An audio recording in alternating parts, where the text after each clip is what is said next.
पर आपने एक एंगल सोचा जो सबसे तगड़ा एंगल है, Mulla Munir has lost his credibility in front of IRGC. ये पक्की बात है, क्योंकि जो आज मैंने ईरानियों के बयान देखे वो बड़े तीखे और व्यंग्यपूर्ण बयान थे विज़र्वी पाकिस्तान।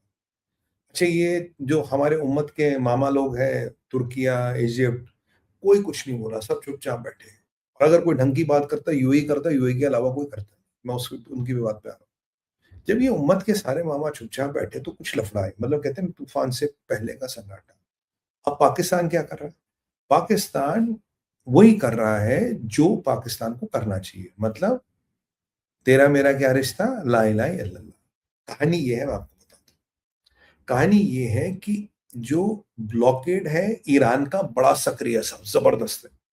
दिन में 500 मिलियन का लॉस है, 500 मिलियन का, साल में महीने में 15 बिलियन, 13-15 बिलियन, और एक महीने के अंदर अंदर जो असेसमेंट आई है 30 दिन में इकोनॉमी कोलैप्स। मैं 2 हफ्ते का टाइम देता हूँ, ये लोग बड़े हमारे ज्ञानी लोग कहते हैं 30 दिन। चलिए मैं मानता हूं 30 दिन का मैंने टाइम दिया, इकोनॉमी कोलैप्स, खत्म, बैंकरप्ट। मैसूद पेजेश्कियन जो कल कह रहा था एटम बॉम्ब बनाना, आज सुर बदले, तेवर बदले, कह रहे नहीं नहीं कोई बात करनी चाहिए, ये करनी चाहिए, ईरान सस्टेन नहीं कर पाएगा। और ब्लॉकेड बॉम्बिंग से ज्यादा काम कर रहा है। Blockade is doing a much better job than bombing. और कल ये चाइना का शिप ठोक दिया, कल इनके मतलब वो कर लिया। मुझे लगा ये आईआरजीसी वाले कुछ करेंगे, कुछ जंग जोहर दिखा देंगे, इनका ब्लॉकेड हो गया। ये भी फटे हुए ढोल निकले, कुछ भी नहीं कर रहे, बस ये हरदी वर्दी लगा के वो बुजुर्गवार कमांडरों के आसपास फोटो खिंचाते हैं। इन्होंने कुछ किया नहीं। तो मैंने कहा यार ये तो बड़ा इंपॉर्टेंट मसला। अब इक्वेशन कहाँ बदलती है? मुल्ला मुनीर को आईआरजीसी का भी वहां अपनी वकाफ दिखा, मतलब साख दिखानी है। अब आपने ईरान को तो ये बोला जी हमारे तो ट्रम्प जेब में है, हम जो ईरान से मैं ट्रम्प से करवा लें। और यहाँ भी एक लोग को गलत धारणा है कि ट्रम्प ना मुल्ला मुनीर की तारीफ करता है, उसका दोस्त है, उसके जेब में। नहीं नहीं, देखो साहब, कुत्ते को टॉमी कहा जाता है। टॉमी ना टॉम क्रूज नहीं बन जाता। तो टॉमी टॉमी रहता, वो टॉमी और टॉम क्रूज में बहुत फर्क है। तो ये वाली बात है। तो आप भी कुत्ते को पुचकारते हो, पर वो कोई बच्चा थोड़ी ना बन जाता वास्तव में। तो ये पाकिस्तान वैसे ही है, रॉटवेलर है, रैलीज है इसके दांतों में, तो आस पड़ोसी किसी को काटेगा उसके लिए दिक्कत होगी। तो ये पाल रखा पाकिस्तान। अब मुल्ला मुनीर को अपनी साख बचानी है। अब मुल्ला मुनीर कैसे साख बचाएगा सोचिए। अगर मैं मुल्ला मुनीर हूँ तो मैं ट्रंप और अमेरिकनों को बोलूंगा साहब ईरानी तो हम ले आएंगे, और आपने डील करवाई, पैसे नहीं दिए, कोई बात नहीं। आईआरजीसी को हमने तोड़ दिया, कोई बात नहीं। आपका सीआईए ने तोड़ पाया, कोई बात नहीं। मेरे और मेरे बच्चों का फ्यूचर सिक्योर है, मुझे तो इतने बिलियन चाहिए, वो तो मैं कर लूंगा। बट दूसरी चीज क्या बोलेंगे? उनका ट्रम्प साहब एक छोटा सा काम करो। बोला हाँ बोलो। बोलो आप ये ब्लॉकेड हटा दो। देखो ब्लॉकेड हटाओगे तो गुडविल बनेगी, गुडविल बनेगी तो फिर ईरान आपके साथ नेगोशिएशन करने आएगा। अब मैं ईरान का पॉइंट ऑफ व्यू देखता हूँ। ईरान कहता ब्लॉकेड है इलीगल, ब्लॉकेड तुम कर ही नहीं सकते, तुम्हारा ब्लॉकेड इलीगल है, और स्ट्रेट ऑफ हॉर्मुज मेरे बाप की जागीर है, जो जो इंटरनेशनल वाटर है, किसी के बाप की जागीर है, तुम्हारे बाप की जागीर है।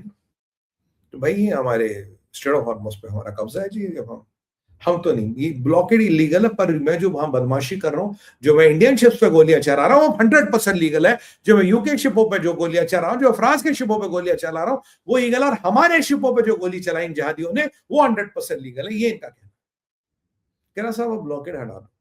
और ट्रंप ये चीज समझता कि ब्लॉकेड से इफेक्टिव वेपन उसके पास है नहीं।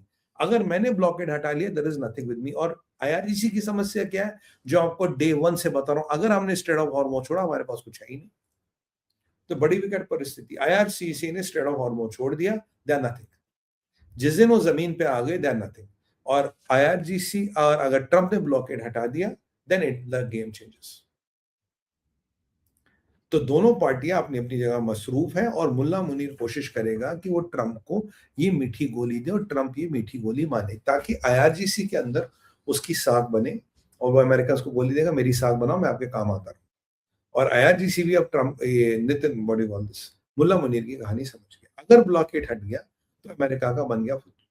मैं डायरेक्ट बोल रहा हूँ, अगर ब्लॉकेट उन्होंने हटा दिया, अमेरिका का फुद्दू बन गया, because blockade is really really delivering things for them. Blockade बहुत बड़ा जादू उनके लिए कर रहा है। मुझे नहीं लगता ट्रंप को बेवकूफी करनी चाहिए ब्लॉकेट हटाने की, if he is not stupid.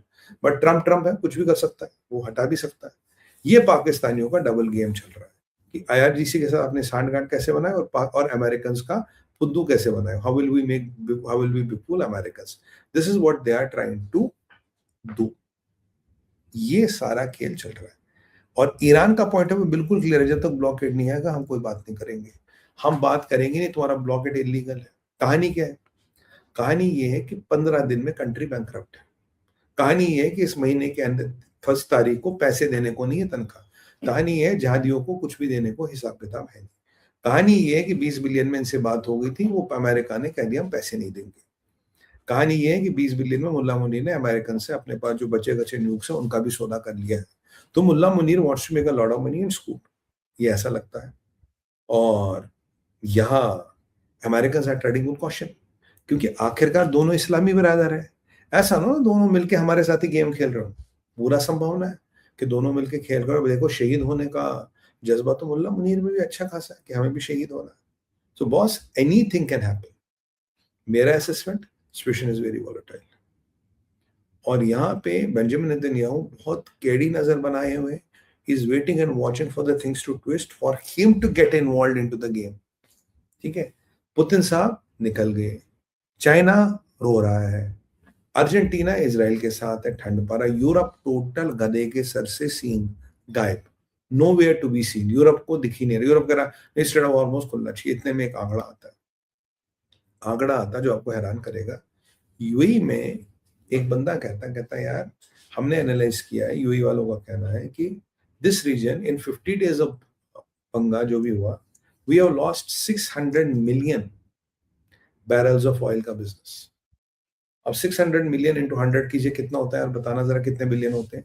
600 million into 100 approximately इतना बैरल चला गया था, एंड अराउंड 100 90 कर दीजिए, 10% कम, कितने बिलियन होता है जरा मुझे कोई कैलकुलेट करके पता है, मेरी टीम दिखा देगी। 600 मिलियन इंटू 100, इतना हमने ऑयल का बिजनेस लूज कर दिया। और ऑयल का बिजनेस कहाँ जा रहा है? अमेरिका। ऑयल का बिजनेस रशिया जा रहा है। इसलिए पुतिन कह रहा है मेरी क्या जरूरत है, अगर जरूरत पड़े तो बुला लेना। अमेरिका और रशिया के इंटरेस्ट में क्या है, ये हॉर्मोस ऐसे ही चलता रहे। क्यों हम छटाई करें हॉर्मोस की? हॉर्मोस को ऐसे ही चलने दो, तेल हमारा बिक रहा, कॉन्ट्रैक्ट हमारे पास आ रहे, हम मार्केट में सेट हो रहे। और कल इन्होंने क्या किया, रशियन ऑयल पे जो भी सैंक्शंस थे अमेरिका ने हटा दिए। रशिया का आज कर अमेरिका नाम ही नहीं ले रहा, कोई बात नहीं यार। किसी ने कैलकुलेशन की, how much is 600 million barrels into 100, 60 billion, $60 billion का व्यापार गया। 270 बिलियन का नुकसान ईरान को हो चुका, जो उनका अभी इनिशियल असेसमेंट है। ठीक है, 40 साल पीछे गए हैं। और जो इंफ्रास्ट्रक्चर को नुकसान हुआ गल्फ में, $100 बिलियन का। अगर मैं पूरी पूरी गणित लगाऊं, ये 500 बिलियन से 1 ट्रिलियन का फटका, 500 बिलियन से 1 ट्रिलियन का फटका, और आप पीछे चले गए और आपका मार्केट निकल गया। और ये भी 50 दिन का खेल है, और 50 दिन चला तो क्या होगा? और पीट हेगसेथ की सुनो, कहता है यार ब्लॉकेड में बॉम्बिंग भी तो हो सकती है। तो यहाँ सिचुएशन में आ गया ट्विस्ट, और यहाँ ट्विस्ट इतनी जल्दी आ रहे, एवरीबॉडी हैज हिज ओन नए नए समीकरण।